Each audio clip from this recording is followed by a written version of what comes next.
Come on in, YouTube. Make yourselves at home. We're getting ready to start my show called Jimmy Rants, and it does look like it's staying this time. What's up, Alyssa?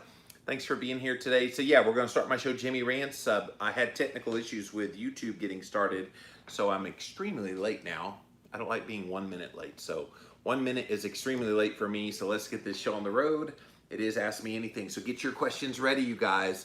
Go ahead and type in your questions, and so when it's time for me to come to you, I'll have those all ready to go and we can jibber jabber. All right, here we go.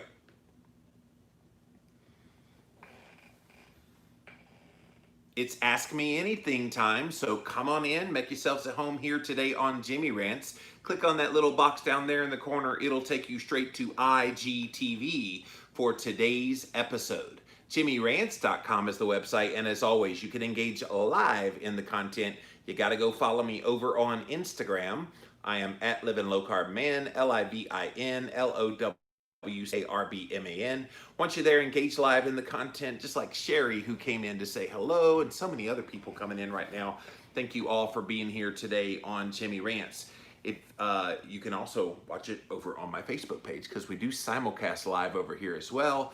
And I see Shirley, one of my regulars over on the YouTube stream, just came in. Thank you all for being here today on Jimmy Rants. Missed the live here on Instagram. It's okay. We do go live Monday through Friday, 11 a.m. Eastern, but you can watch it on replay on demand. I love kind of the Netflix nature of IGTV. You can go back and watch any past episode right here on Instagram on IGTV. Just go to my page, Living Low Carb Man. We also put all the past episodes up over on YouTube. Type in a keyword, Jimmy Rants. You'll find the show, or youtube.com/Living Low Carb Man. And then finally, we do have an official website for this show. JimmyRants.com is the website. You can see all the past episodes there. And then while you're there, if you like what we do here, definitely click on the Patreon link, and any donation of any amount would be greatly appreciated. Okay, guys, we made it to another Friday. This is literally my favorite episode to do of the week, because I never know what you're going to throw at me question-wise. And I'll even issue you a challenge, and I'm opening the door to all you-know-what breaking loose later on in the show. But I want you to try to ask me a question you don't think I've ever been asked before. I've been on many podcasts, and that's literally my go-to thing to all of the podcasts that I've ever been on as a guest, is ask me something you don't think I've been asked before. This should be interesting to see what you come up with. But as usual, you can ask me anything. Keto, low carb, podcasting, writing books, fasting, cholesterol, you name it. You guys know me well. You know what I'm about. So if you have questions or anything personal you want to know about me, I would be delighted to answer those questions for you. But as always on Ask Me Anything, I have a little stack of stuff here, quick little bites of things that I thought would be interesting to share with you guys while you're writing your questions. So you've got your duty. Go start writing your questions on this Ask Me Anything, and when the time comes, I will come to you guys. All right. China is pointing to shrimp as a new COVID-19 carrier. Have you heard about this? So China said some samples of their shrimp that they export out have tested positive for COVID-19. Which raises the question about whether it can be spread through food. The virus tested positive on both the inside and the outside of the shrimp packaging, which means it could have been contaminated by people who had COVID-19, then touching the outside of the package and the inside, which means the workers in the factory. The samples were from 3 Ecuadorian plants, and imports from those processors has been halted. The test doesn't mean that the virus is currently contagious, but it does say that food safety needs to be a little better off. Now, first thing I thought of when I saw this, they said the same thing happened to salmon. First thing I thought of is, isn't it convenient it was a meat that they found it on? And salmon was the other meat they found it on. I wonder if they're going to have any kind of processors of vegetable type products where they find COVID-19. I still think there's kind of this underbelly where they're trying to move us all away from animal-based foods, more to plant-based ones. Could this be a part of the propaganda of that? I don't know. I'm thinking out loud. I'm skeptical about everything. Just have to throw that out there. Have you heard about what's happening with the colleges this fall? So a lot of them are coming back to their regular schedule, but they're not going to be on campus. So everything's going to be virtual. But the problem is all these virtual classes are going to be the same tuition. Harvard University is the one that's getting all the attention right now. Harvard is going to charge their full price, even though not one single class will be on campus. Only Princeton, of all the Ivy League schools, have offered to give a price cut, 10% off. Harvard has a $40 billion endowment. They're charging full tuition. So is Rutgers and the University of California school system. At Rutgers in New Jersey, in-state students pay a little more than 12 grand. Out of state is far higher. It could be as much as 30 grand. So the question becomes, is it diluted as a product because you don't get the experience of being on campus? It's going to be interesting to see how that goes over. I guess you still want the Harvard degree. People don't have to know that one of the years you didn't actually go on the campus. But again, if I'm paying, what did I see, the tuition per semester at Harvard's $43,000 a semester, I want all the experience of everything of being on campus. So I thought that was interesting. So do you guys know Dr. Sarah Hallberg? So her name is probably familiar. She had a very popular TED talk about 3 or 4 years ago, talking about how she started using a low-carb ketogenic diet with her patients, and especially her diabetic patients, and they've gotten better, and how we need to do better as a medical community. Then she collaborated with Dr. Steve Finney up on the wall over there, and Dr. Jeff Volek to start a 5-year study. I've been telling you about the Veer to Health diabetes study. Well, they're 3.5 years, by the way, into that study. Well, I have some unfortunate news about Dr. Hallberg. She wrote an op-ed piece in TampaBay.com. I'm a doctor with stage 4 cancer during a pandemic. She announced very publicly this week that she has cancer and she's going to die soon. She's 48 years old, and she kind of makes the argument in here that the pandemic is going to precipitate a lot of cancer patients who are in the midst of their treatment. She did admit that she's going through these treatments herself, and that she's feeling kind of pressured when she goes out and wondering, is it going to take her, COVID-19 going to take her because she has cancer. So anyway, it's a very sad story. If you have not read this article, definitely go look it up. I'm a doctor with stage 4 cancer during a pandemic. Dr. Sarah Hallberg, she is one of our own, and she has a cancer diagnosis that's terminal. Let's see.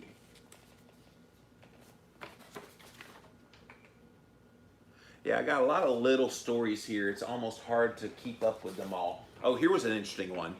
A new approach for treating vascular insulin damage in coronary heart disease. So there's a team of researchers affiliated with institutions in the UK, Greece, and Germany. They found a new way to treat insulin-damaged blood vessels associated with heart disease. They had a paper published in the journal Science Translational Medicine.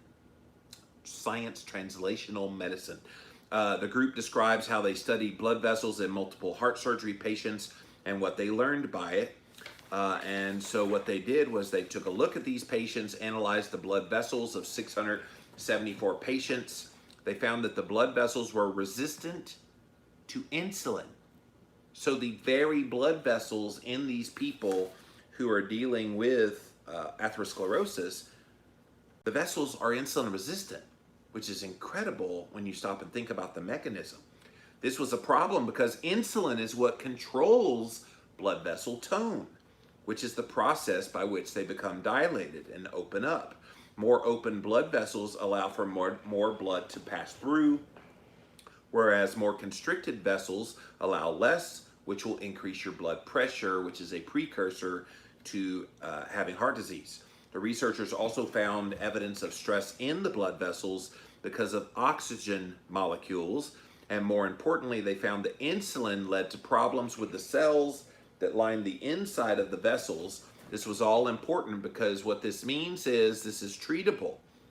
To that end, they're starting to look at mice and human patients using an inhibitor of the enzyme DPP4, which reduces oxidative stress on the blood vessels. And they're also looking at the benefits of a low-carb, high-fat diet. So like all these people who think eating fat is going to lead to an increase in heart disease, it looks like it's exactly the opposite. So the research is called insulin-induced vascular redox dysregulation in human atherosclerosis is ameliorated by dipeptidyl peptidase 4 inhibition. It's published in the 2020 edition of Science Translational Medicine. The name of the researcher, Ioannis Akominakis. So sorry, I just slaughtered the name, but Akoumianakis et al.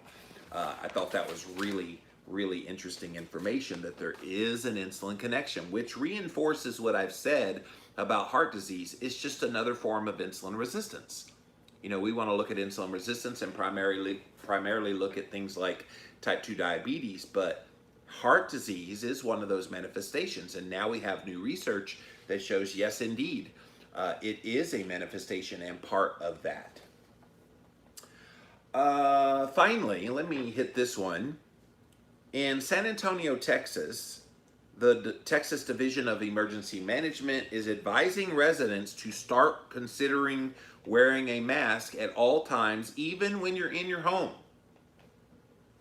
He did an interview and said we need people to be wearing their masks out in public, and they're doing a great job of doing that. We still need people to social distance and isolate, but the one thing I want to get across today is we need to do that when we're in our homes as well, says Nim Kidd.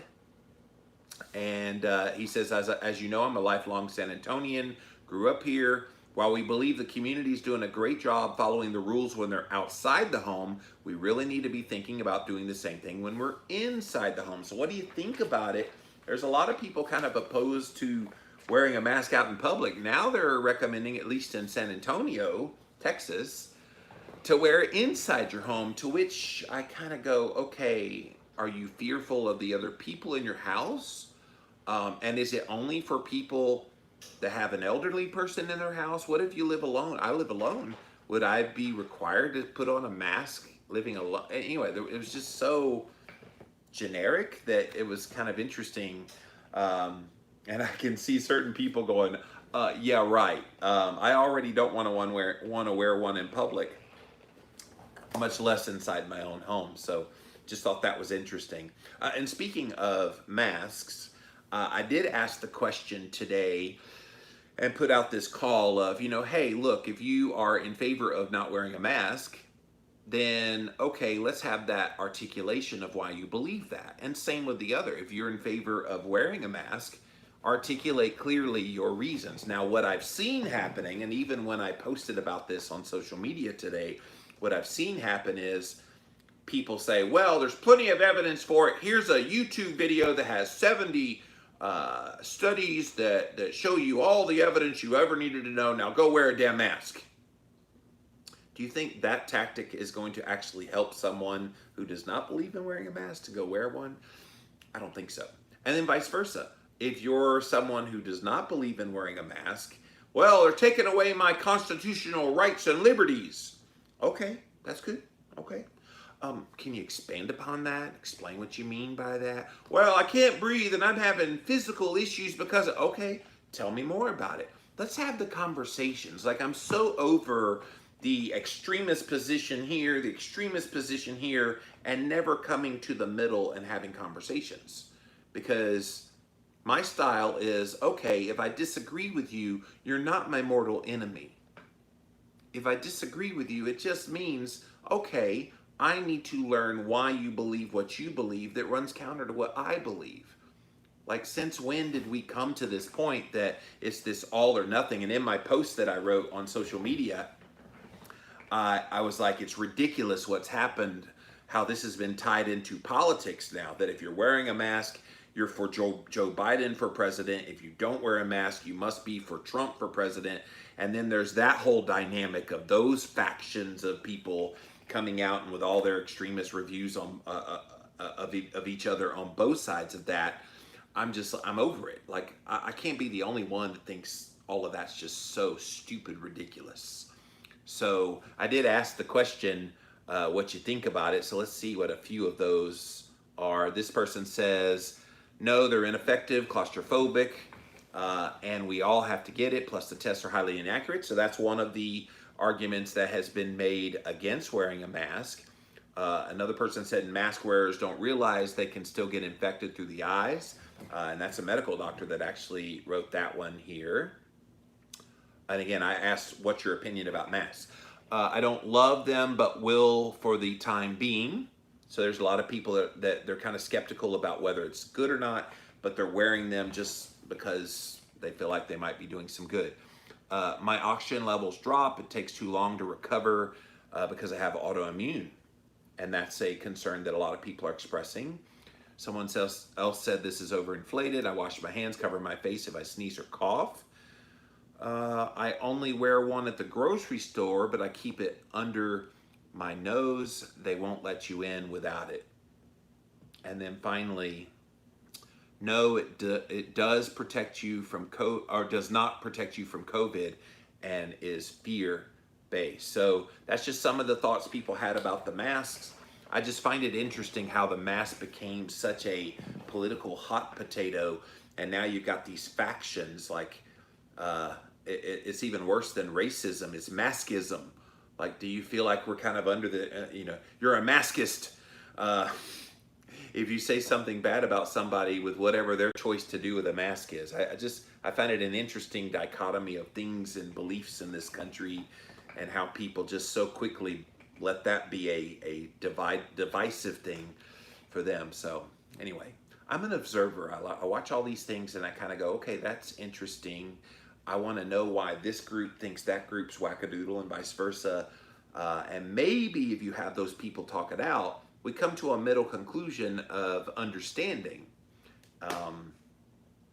Or maybe not. Maybe just people want to bicker over everything. So, all right, it's your turn, you guys. If you just joined us, this is Ask Me Anything. So literally on Fridays at 11 a.m. Eastern Time, I always open the floor to you. You have any questions you want to ask me about keto, about fasting, cholesterol, podcasting, book writing, anything personal about me, chicken owning. I have backyard chickens, really anything you want to ask about. This is your time to shine. So ask your questions below, get them in there, and when the time comes, I will come to you. So let's start over here first with Instagram, then I'll come over here to Facebook, and then finally over to YouTube. Ask away, you guys, your questions, and I really look forward to doing this here today. All right. JimmyRants.com is the website, and the first question goes to Sherry. So what do you think is going to be the next crazy diet craze? So Sherry, that's a great question. People ask me about trends because I was way ahead of the keto trend. And the reason I found keto, by the way, was way back in 2011. Paleo was just kind of getting its feet wet, and they were just kind of getting off the ground. And I was reading all the low carb researchers and the books that some of them were writing, very fancy schmancy kind of terms. So it was on my radar screen. Now, I had heard about ketogenic diets because I was in the low carb world already, but nobody was like really pushing keto. And then I started learning more about it, learned about blood ketones, testing those, and then started doing my own experiments, started sharing people, hey, test your blood ketones. I know everybody pees on a stick, blah, blah, blah. So that's how I got into keto, and it later developed into my book that came out in 2014 called Keto Clarity. And so that's how this book came. And then shortly thereafter, releasing Keto Clarity, within 3 years, keto was the next big craze. I'm not claiming to have started that craze, but I certainly had a book that a lot of people said inspired them to go keto. So some people would say carnivore would kind of be the next trend after keto, as keto is starting to fade. And I think carnivore is having its moment right now.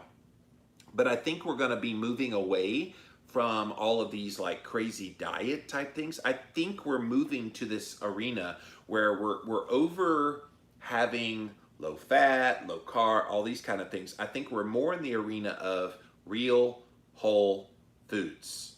The whole just eat real food movement, and it started about a decade ago, the whole JERF, just eat real food. I think it's finally going to take hold because I think most of us understand, most of us in this that keep up with diet trends, they understand that we want to keep generally our carbohydrates on the lower side. They know we need to be eating healthy fats and that we realize vegetable oils aren't healthy fats, real whole food based fats are. So I think this movement for real food, and think about it, real food is the perfect diet plan. Can you be a vegan and eat real food? Yes. Can you be a carnivore and eat real food? Yes. Can you eat paleo and eat real food? Yes. Can you eat keto and eat real food? Yes. Why is a real food diet as a diet trend ever a bad idea? It's kind of like fasting. I said this on an interview the other day. Fasting is the perfect modality because it fits with all diets. And so I think real food does the same thing. So I would not be surprised if we have a greater emphasis on kind of a real food-based diet. And we were already moving in that direction before COVID-19. Now, some of the challenges with that is some of the real foods are now more expensive, especially in the meat department. But that'll level out at some point. But I do think that's the next trend. Now, the monkey wrench in all of this is we still have a very heavily funded by multi-billionaires. We have a heavily funded plant-based movement out there. And they've always been there. It's not that they're popular. They generally comprise about 3% of the population are on some kind of a plant-based diet, vegan, vegetarian, even pescatarian at some point. But yeah, the problem is they have a lot of funding of all these plant-based burgers and pushing out the books and then the documentaries that they keep coming out, like Game Changer, What the Health, all those kinds of things. So they're always going to be a monkey wrench in what the next diet trend is. I think people are seeing more and more how irrelevant they are because they just keep repeating the same failed epidemiological types of studies. They don't ever show any actual evidence from randomized controlled trials. All they have is propaganda and lies. I don't think they'll ever get a strong foothold, but they will always have a foot in the door of the conversation. But real whole food, I think, is that next diet trend. Thank you for that question. Leslie says, have you tried glycine or magtine to improve sleep? We track with the Oura Ring and have been seeing longer REM and deep sleep. What do you think is a good amount of time for deep sleep? So lots of questions there. I have not used glycine or magtine to improve my sleep quality. My sleep, pretty much my routine for getting good sleep, and I'll get to your quality of sleep here in a minute question. I like getting sunlight during the day. So right now it's about 11:30 and it's bright sunshine out there. Somewhere around the morning time, like 7, 8 o'clock in the morning, as the sun's coming up over there, I get outside and let that sun hit my face and let the sun get in the eyeballs, not staring at it, but just let it expose to it. Then around midday, so after I'm done with Jimmy Rants here, I'll get out there. I've got to mow my grass today. So I'll get out there and I'll get midday sun in my eyes. And then generally around late in the day, maybe around 5, 6 o'clock in the afternoon, I'll let the late day sun get my eyes. And what is that doing? That is entraining my brain to know that it's morning, it's noon, and it's night. You might think, okay, that's not doing anything. Want to bet? That's actually telling your brain that you've been through a day cycle, and that helps you sleep so much at night. I also take some magnesium when I struggle with sleep about an hour before bedtime.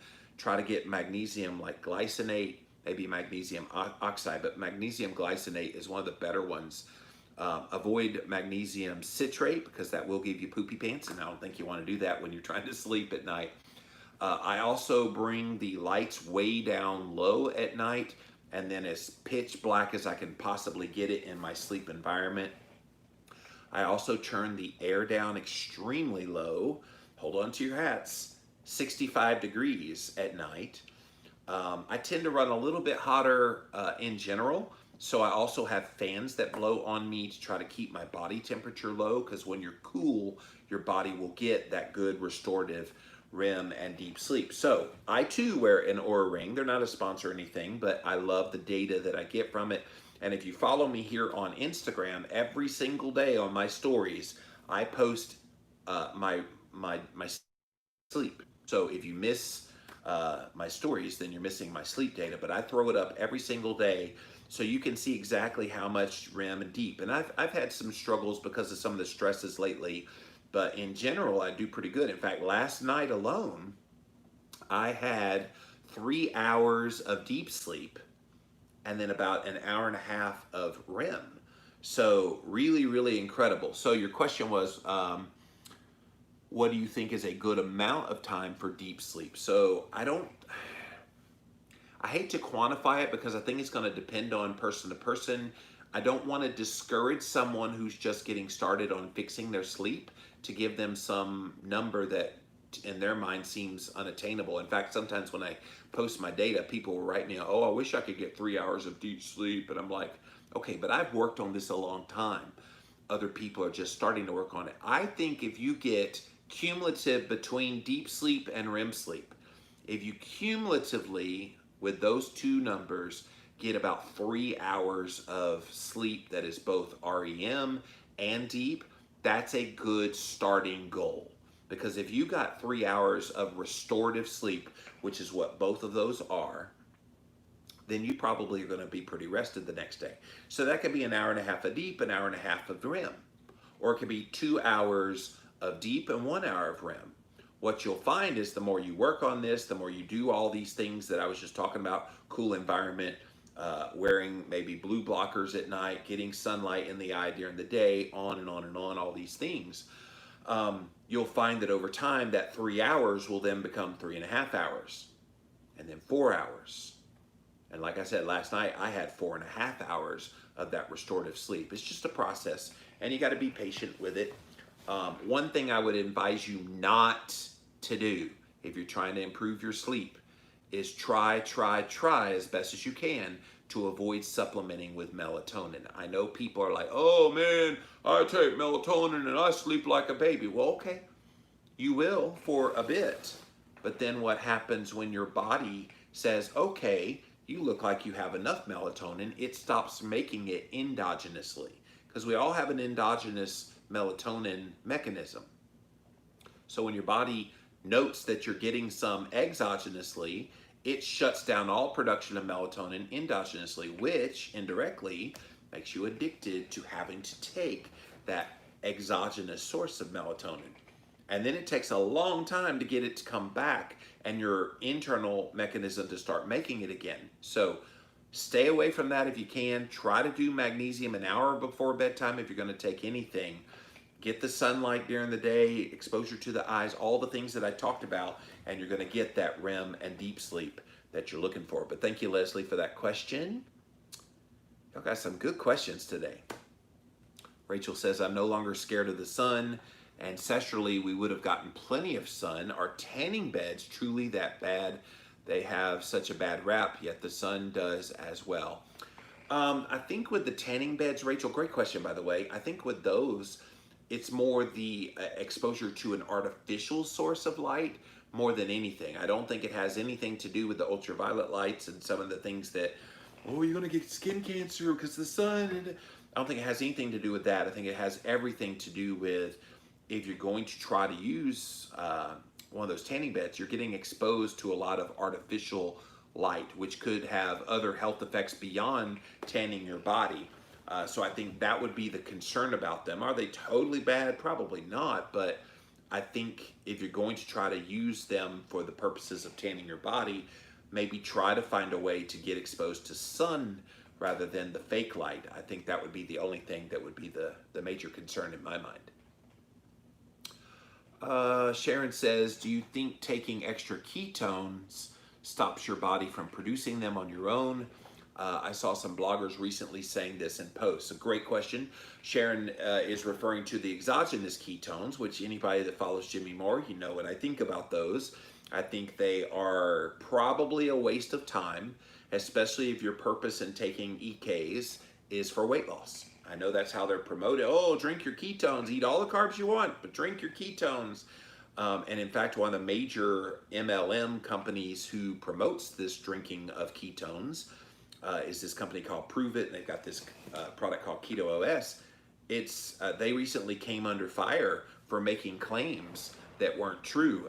And what's funny is they've been making these like stupid claims for years, but it wasn't until the coronavirus came around and they started talking about boosting immunity and making yourself immune from COVID-19 that they started having the FEC come down on them really hard. And so they got a very strongly worded nastygram, which I did a whole Jimmy Rants on if you want to go back and look it up at jimmyrants.com. But yeah, I am not a fan of taking exogenous ketones willy-nilly. I think strategically speaking, they could be good if maybe you're under a little more stress on a day. It could probably help to calm that and give you energy because ostensibly when you're stressed, you're going to be killing your ketone production.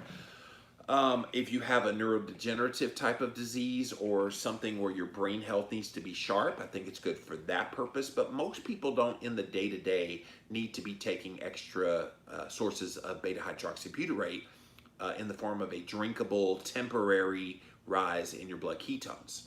Because keep in mind, when you drink these exogenous ketones, they only last about maybe an hour and a half, 2-3 hours at the most. And then they're gone. You have to replenish again. So yes, I think for a lot of people, you probably are wasting your money on them. And to your question, Sharon, you probably are downregulating your body's own ability to make them. And to me, I think the value that comes from a state of nutritional ketosis is that those ketones are being made by your body. When you eat a low carb, moderate protein, high fat diet, that is the key. That's the magic elixir to making all the ketones that your body needs. So there's a lot of people that they're taking these as supplements, these exogenous ketones, thinking that somehow it's a shortcut to ketosis.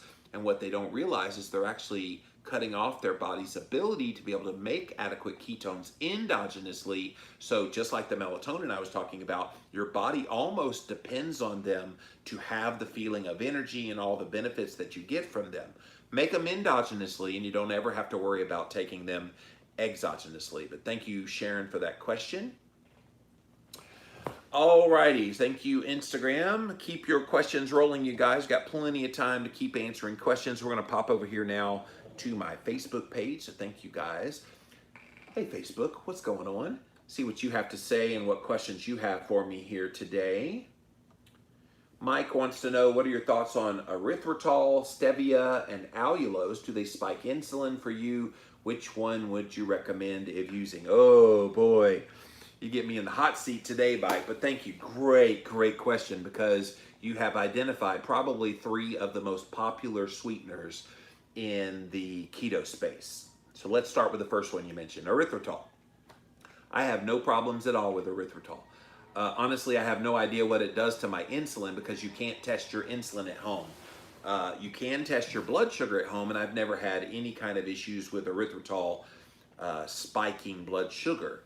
Now, that said, erythritol is probably one of the better sugar alcohols out there. Just be aware that it needs to just be erythritol. I'm seeing that a lot of these companies that they advertise something as erythritol, and we'll get to a stevia here in a minute. They advertise something as erythritol, but then you look in it and they have monk fruit, which is okay, maybe, and other things in it. So just be aware. Sometimes erythritol is not just erythritol. All right, stevia. This is the one that you need to be extremely careful with, because there are some stevia where it's just stevia and they have to bulk it up with some maltodextrin. So be careful with that. Stevia in and of itself comes from a plant, so it's a pretty good sweetener for keto people. But if you're just having stevia by itself, which rarely happens, but I've seen it in powder form, it's just little specks of white if all it is stevia. So then they bulk it up with maltodextrin, which is a form of sugar. You want to avoid those. This is why usually with stevia, you see it blended with erythritol. And so keep in mind that some things advertised as stevia will show up primarily as erythritol, and then stevia is thrown in. Now, I don't mind the blend of stevia and erythritol. I think it's probably a beautiful blend. It makes a nice mouthfeel and sweetness and everything that people want when they use those things. So I think those two are probably some of the better ones in the keto world. Now let's get to allulose. I have my questions about allulose. I know everybody and their mama's just falling all over themselves to use allulose in their products. I did a whole Jimmy Rants last year all about allulose when the FDA granted their generally recognized as safe approval to allulose. And supposedly a lot of the people in the keto space love allulose. They're putting it in everything. Can I tell you, I'm just incredibly skeptical because of just some of the things that I've seen about it and where it comes from. Do your research, you guys. Look up allulose, A-L-L-U-L-O-S-E. And I mean, you're going to see a lot of people saying positive things about it, but look for the things that are skeptical about it and then come to your own conclusion. For me, there's still too many question marks about it. I want to see it studied in some randomized controlled clinical trials. I want to see every which way but loose of how it affects you.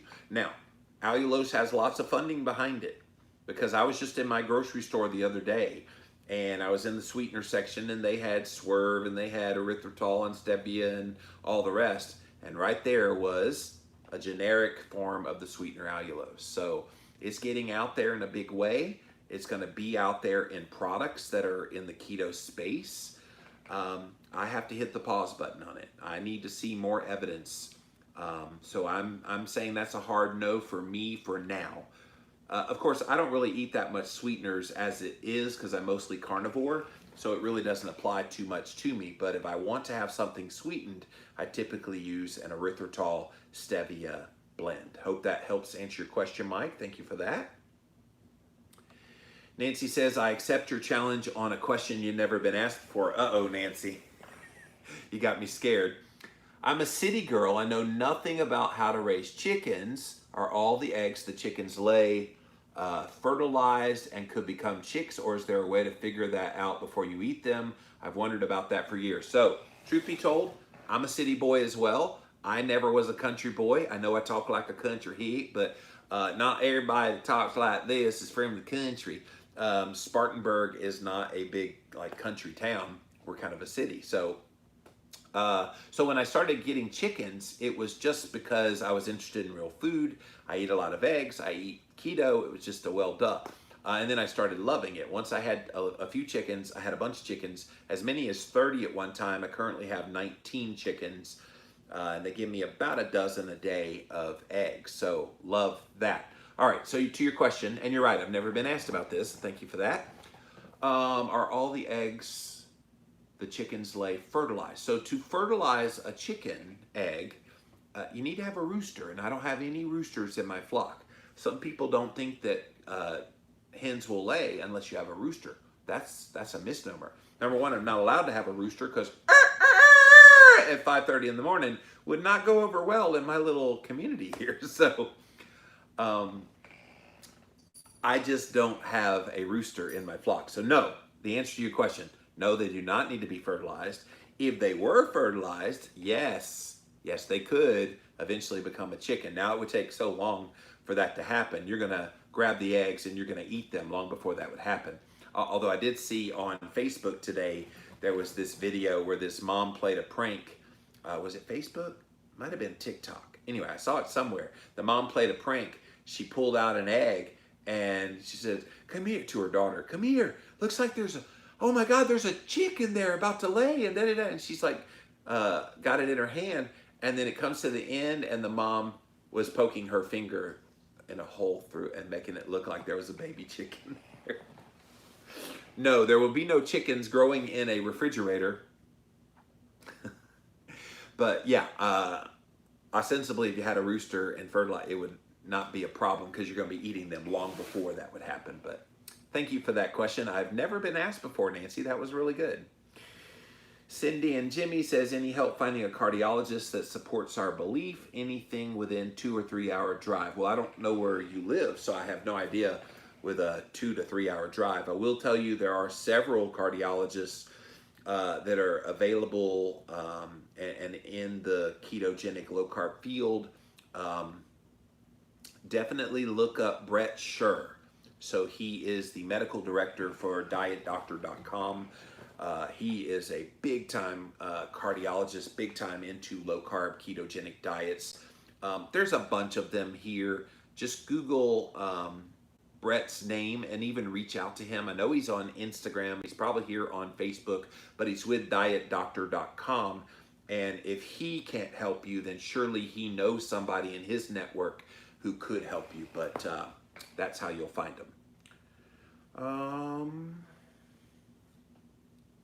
Mike said, I started taking exogenous ketones for energy and brain function, started on them, and then learned about the keto diet. Yes, and so now you eat keto. Norma wants to know, Norma asked me, yes, sorry, Norma, you did ask about my ankle. So about a month and a half, 2 months ago, I had to go to the emergency room because my right ankle was swollen and sore and it was really hurting. And the doctor thought I had gout, a form of gout. And he gave me a prescription for a medication. I never took the medication. I reached out to a lot of my natural medicine friends and they said, try cherry tart extract. And so I started taking some of that. I was thinking it was going to be gross, but it actually tasted pretty good. And I've been keeping an eye on it. The swelling is a little bit there still, but it's way down from what it was. It also is in less pain. I still feel it a little bit. When I mow my grass today, I'll find out how much it hurts or not hurts, but it's doing a lot better. So yeah. Last time I ate any red meat, my left ankle interior had sharp pain, no swelling or redness, pinpoint pain. If I push on it and use ice, it helps. Yeah, maybe try if it is gout. Number one, get it checked out if you suspect it might be that. There is a great article. If you Google gout, G-O-U-T, and Tim Ferriss, he did basically a post a long time ago, back when Gary Taubes released his book, Good Calories, Bad Calories in 2007. And Gary didn't have enough room in his book for this chapter that he wrote all about gout. And so Tim Ferriss told Gary, hey, give me the chapter. I'll put it up as a blog post on my blog. So Tim Ferriss, F-E-R-R-I-S-S, and gout, and you will find it in a Google search, and it'll give you some good pointers in there about what you can do. Kira says, I got straight run cochins and both were cockerels. Bad luck for me. Got replacement birds yesterday. Now the 2 new ones aren't being accepted by the other 4. How can I make the Mean Girl Club accept my 2? Time. Over time they will. I remember when I first brought home some new ones as well. They'll always beat up the new ones. The old flock are very territorial. But over time they become buds. That's just the nature of animals. I know when I have cats in here, and when I had a lot of cats and we introduced new cats, the new cat would always get beat up on by the old cats. And then within like a period of time, then they become buds. And so you just have to give it some time. Kira says, Paul Saladino says fructose is actually the cause of gout. I tested this on my boyfriend, and since he's gone carnivore, he no longer has it. Well, I've been carnivore for over 1.5 years now, and this just started about 2 months ago, 2.5 months ago, because I let it go for a while with the ankle. And of course, that's what they're calling it, is gout. I don't know what it is. They said it was gout. I refused to take any medication for it unless it got so bad. Some of my medical doctor friends said, oh, here's the medication to take, and it was different than the one they prescribed. So I'm like, I'm not taking any med unless I absolutely have to. And thankfully it got better on its own, so I didn't have to do that. Thank you, Facebook. Let me pop over here to my YouTube channel, and I'm coming back to you guys here in a minute on Instagram. So keep your questions coming, you guys. Edith says, what's up? Your ketovore friend is back. Always happy to see you. Well, thank you for being here. You're mentioning the colleges, but do you know anything about the public schools? I'm a substitute teacher and wonder how they're going to handle reopening. I hate being cut out of work. Well, I just did a Jimmy Rants just yesterday, my Jimmy Rants episode. So go back and watch that episode I did yesterday, all about the reopening plans. I read from, on my episode just yesterday, read from an actual reopening plan in a county, a public school district here in the South somewhere, so you can see what they're planning. But yeah, definitely contact your local school district and see if they'll give you what their reopening plans are. I love Dr. Hallberg. I can see the vegan stalkers coming. Oh, they're probably already going after her hard. Heidi says, hey Jimmy, what are your thoughts on berberine? I see it becoming more popular for insulin resistance. I've taken berberine for many years. In fact, I have a supplement company. I don't really talk a lot about my supplement company, but it's Keto Living is the name of the supplement company, ketoliving.com if you want to check it out. But on there, we have a berberine supplement. We call it Berberine Plus because it's berberine and banaba leaf as well as chromium. These are all blood sugar regulators. The thing I love about berberine, to answer your question, yes, I think berberine is wonderful. Berberine is a good substitute for metformin. So a lot of diabetics, a lot of people with insulin resistance tend to take metformin.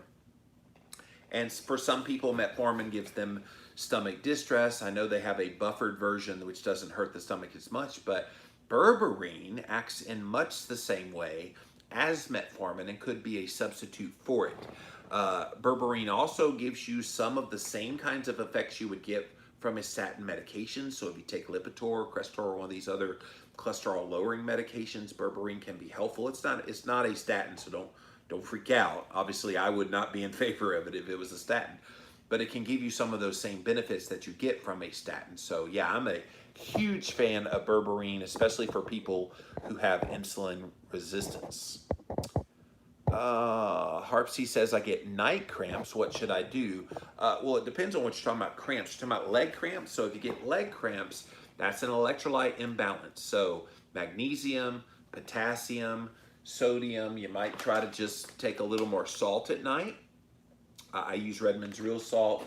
And then some of these like little drops and things that have some concentrated forms of electrolytes. But people neglect their electrolytes notoriously. So if you don't mind your electrolytes, then they will come back to get you.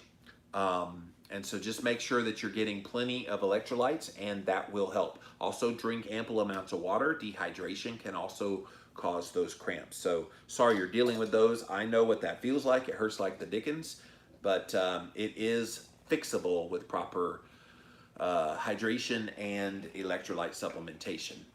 Thank you, YouTube. I'm gonna pop over here again to Instagram. See what you guys, if you have any other questions.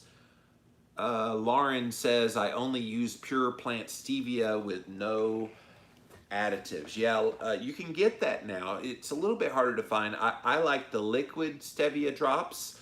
I use those quite a bit in my own when I'm cooking. I like to squirt those in there because basically it's just stevia and water. And you get all the flavor that you need without any kind of bulking agent. Rachel says, is keto really on the downtrend? I'm trying to be an influencer in this space. Am I too late to the game? Great question, Rachel. Keto as a movement is starting to be on the downtrend, yes. Keto as a food trend is still very much hot. Keto as a publishing trend, in other words, books, is well on its way out. I can tell you that when the trend was at its peak, as far as book sales go, was about 2 years ago. And 2 years ago was when I started to see that trend starting to go down. It hit a peak and then it started to go down. And so a lot of people were like, okay, what's going on here? It just means I think the market got so saturated with so many books that people just got overloaded by keto stuff. And the problem for me as an author in the keto space was I wrote Keto Clarity, and it was pretty much most of what I wanted to write about when it came to keto. But then the publisher was like, all right, you have a successful book in keto. When's your next keto book? And I'm like, keto book? Like, I wrote 5 more after that. And I love all my books, don't get me wrong, but it was almost like trying to share a new way to skin a cat. And it's like, okay, there's one way to skin a cat. And you don't need to keep telling people different way and different angles. And so I think keto became this popular trend, but then at some point it became this saturated, overpopulated trend. And so as a trend, if you're trying to be an influencer in keto, there's always going to be people who will have questions about keto, and I will always answer those people. But even I am starting to look at, okay, what are some other opportunities that I can have moving forward in the future to shift? And I've done this a few times in my career being online, been online 15 plus years. I haven't always talked about keto. I started with low carb diets and weight loss, and then I started talking real food and kind of a low carb paleo, and then I went to keto, and I've started talking about carnivore, and now I'm even shifting away from some of the nutritional stuff and talking about cultural things. If you want to be an influencer, don't peg yourself into the corner of only being about one little thing like keto. I think when I started Living La Vida Low Carb, that was fortuitous that I called it that. Because Living La Vida Low Carb, I will always be about low carb diets. That's never going to not be a thing for me. But had I called myself keto something? Or can you imagine, because I did the Atkins diet, that I called myself Atkins Man? How irrelevant would Atkins Man be today versus Living Low Carb Man? It'd be really irrelevant. And so, yes, it is on the downtrend. I don't think it means you will have irrelevance, but you won't have this explosion of popularity that you think you will. You are on the tail end of the trend. The people that were influencers in keto actually started around 2015 was when they really started. And people like Keto Karma. Oh, by the way, Keto Karma, you guys know her. Simply Keto is her book. And she's, Suzanne Ryan is her name. She has created this company. I wanted to tell you about it, and I haven't even tried these yet. There is a company that she created called Defy Foods, and she's made these little crackers that are obviously keto. She's very much keto dieter, but she sent me some. They're doing a Kickstarter, so go over to Kickstarter and look up Defy Foods, D-E-F-Y Foods, and she's got this Kickstarter campaign for these crackers. I haven't even tried these yet. I want to see what they're like, because everybody looks for like a little, like a Cheez-It type cracker. Ooh, oh man, the smell is amazing. She's been working on this formulation for about 2 years. So there's the cracker. All right, you see it? And so she has this cracker, and I want to try it live here on Jimmy Rants. Defy Foods. These are not available yet, but she does have a Kickstarter available. You guys ready? Here we go.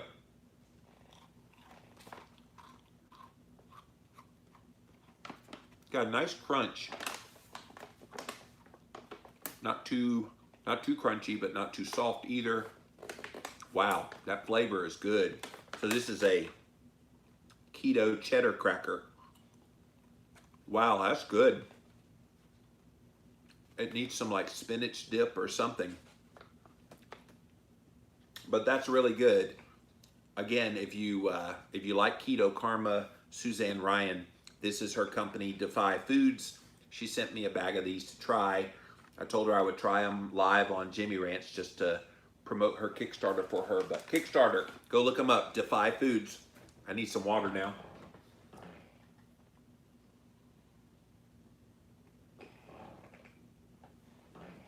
Woo, those are good, man. These aren't going to last very long around Jimmy Moore's. But as far as I know, they're made with almond flour. I know she told me a little bit of the challenge of trying to make a cracker out of just almond flour, because you can't get them necessarily to crisp like you could if you added things like tapioca starch, which she would never do, and other things. So good job, Suzanne. Those were really good. So, woo. Well, guys, thanks for being here today for this Ask Me Anything. I always love coming on here on Fridays, jibber jabbering with you and answering your questions. I hope you enjoyed today's show. And that's it for this episode of Jimmy Rants. JimmyRants.com is the website. As always, come engage live right here on Instagram. I'm at Living Low Carb Man, LIVIN LOWCARBMAN. We go live Monday through Friday, 11 a.m. Eastern, so go check us out. We also simulcast live over here on my Facebook page, as well as over on my YouTube channel. Thank you all for being here today on Jimmy Rants. If you missed the live, you can watch it on replay right here on IGTV. We also simulcast over on the replay over on YouTube. Type in a keyword Jimmy Rants, you'll find the show. And then finally, hop on over to JimmyRants.com, click on that link, and you will go straight to be able to see all the past episodes. And if you like what we do here, I enjoy doing this show so much, and really any donation of any amount would be greatly appreciated. Click on that Patreon link if you want to donate to the show. All right, guys, let me get out of here for now. Have a great weekend, and we'll see you again on Monday. Bye. All right. Done and done. I've been struggling about what to do on the weekends of, oh, sorry, YouTube, I just knocked you over almost. Whether I should try to do some on the weekend, and I've just come to the conclusion, I work hard enough during the week, I don't need to go 90-0 7 days a week. So it would be very easy for me to do that. My work ethic lets me do that. But I don't think that's very good for me to go. That's why I had to go on sabbatical last year. So, all right, guys, let me pop off of here for now. I do need to go mow my grass today, and it's about 9,000 degrees out there. So wish me luck. So but we'll see you again on Monday, guys. Bye. Bye, YouTube.